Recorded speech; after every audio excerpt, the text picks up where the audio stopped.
Hey, what's up, everybody? Tony Gapastone with BraveMaker here. And it's Monday. I'm doing my 2 cents today. These are short thoughts on big ideas. And today I want to talk about what I have learned from watching Survivor. Yes, the reality show. Anybody who knows me knows that I have been maybe an avid averter of reality shows. I'm not into The Bachelor. I'm not into The Amazing Race.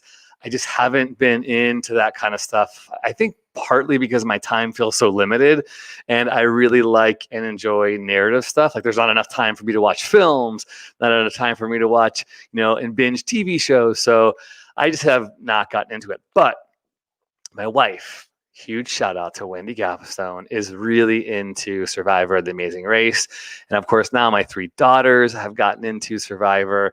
And so during pandemic, I have been wanting to spend time with them and get into what they're watching. So I've reluctantly joined a few of their sessions. I might be on my phone or working on my laptop doing a project or something like that. But now all of a sudden, I am fully bought in to Survivor. I really cannot explain why. It's not because there's a bunch of scantily clad, beautiful people watching it, although I definitely have to say it has incentivized me to want to do sit-ups while I'm watching Survivor, but because of the strategy of the game playing. Now, every time I watch it, I tell my family, I don't think I could survive eating snails and a cup of rice and kind of trying to drink coconut water. I would not survive some of these puzzle challenges. I'm horrible at puzzles. My family says I might be good at the social game, so I'll have to take them for their word at that. But what I do love about Survivor is this idea of strategy, this idea of trying to figure out how you might win a game. I like games, actually. I like playing charades and Pictionary and stuff like that. I'm a huge fan of Catan now. Again, another story from their day. I wasn't before, but now I am. So I feel like I've learned something about filmmaking by watching this reality show. And here's why. In filmmaking, we have to learn how to make good judgment. We have to learn what projects to say yes to, what things are worth putting our time, effort, energy, sweat, pain, and tears into, and also finding collaborators to do so. Now, Survivor is all about the individual game, but they start out with I think it's 30 or something people, and you have to make these alliances, and they become these tribes, and they have to figure out who they're going to vote out and who carries their weight and who doesn't. And again, a lot of it is outwit, outplay, outlast. A lot of it is solving these challenges and getting immunity, but also it's about going, who can I trust? And they say this a lot in the show. They say, I knew it. My gut was telling me to go this direction or partner with this person, and I didn't do it. And so as I'm watching Survivor, I'm watching, these people figure out who their alliance are. This is a guy named Tyson you're seeing right now from one of the seasons I watched. I think he was on 2 or 3 seasons. I'm watching over and over these contestants figure out that sometimes their first thought about somebody was right, that they could trust them or not. Now, I know I have been wrong many times about people. My first assumption was not right. Usually it's because maybe I'm not in a good place. I feel insecure or I'm being judgmental. But a lot of times out of 10, a good percentage of the time when I feel something, I sometimes censor myself or go, maybe it's not good enough. Maybe I should give this person a second or third chance. And believe me, as a human being, I think we should be giving people second and third chances. But when it comes to something as valuable as your time, as your passion, as your project that you are investing yourself and probably your finances into, choosing the right collaborators is really important. So Go with your gut is what I've learned from Survivor. If you feel like an agent or a manager or an actor that you're trying to cast in your film, or somebody you're trying to put into the role of cinematographer on your project doesn't have the right intentions, isn't getting the big picture that you are trying to communicate, you might need to step back and reassess. Don't push something that doesn't feel right. Feelings are really, really important. Get a second opinion, share with somebody you trust. Hey, I feel this. I'm wondering, like, do you think this is a right decision to make? Here's some red flags or maybe some yellow flags I have.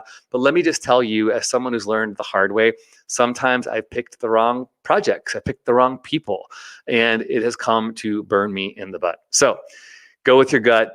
And thanks to reality television, I am learning, and I hope that I'm getting better at that. This isn't to say, please don't hear what I'm not saying. I'm not saying sometimes that we shouldn't give people a second or third chances. I've had many interns with BraveMaker that has been a learning experience. But when you're dealing with high stakes, like your money and your projects or your intellectual property, the people that you choose, you want to win with, right? You want the people that you say yes to be worth you and your time. All right. Well, that's all I got for my 2 cents. These are short thoughts on big ideas.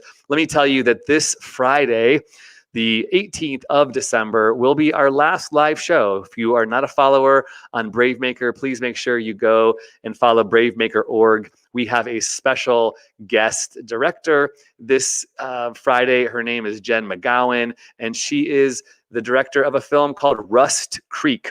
Rust Creek is currently out on Amazon, out on Netflix. Big time, make sure you go check that out on Netflix. And Rust Creek was one of the top 10 films on Netflix about 2 weeks ago. Jen McGowan did this film for about $1 million. We're going to talk about that live, 3 p.m. Pacific time and 6 p.m. Eastern Standard Time. It is a thriller, as you can see.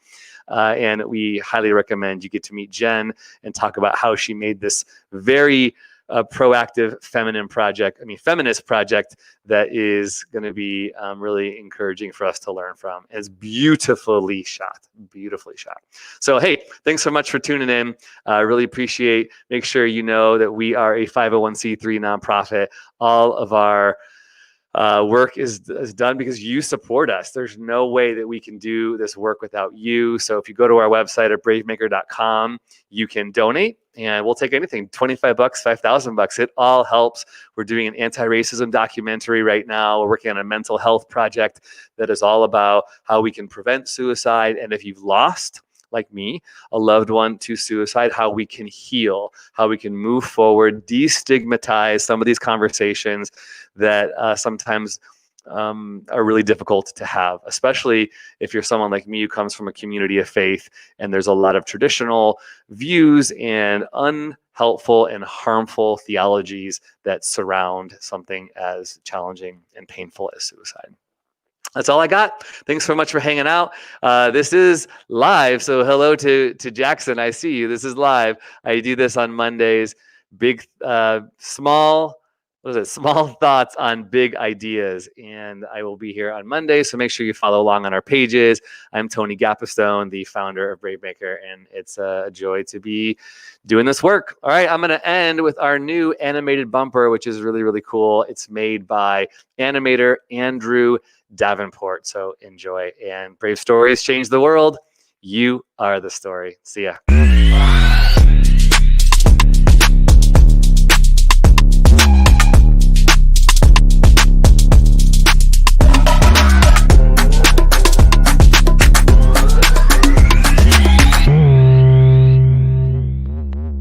Follow us on Instagram, Twitter, YouTube, and Facebook at BraveMaker.org.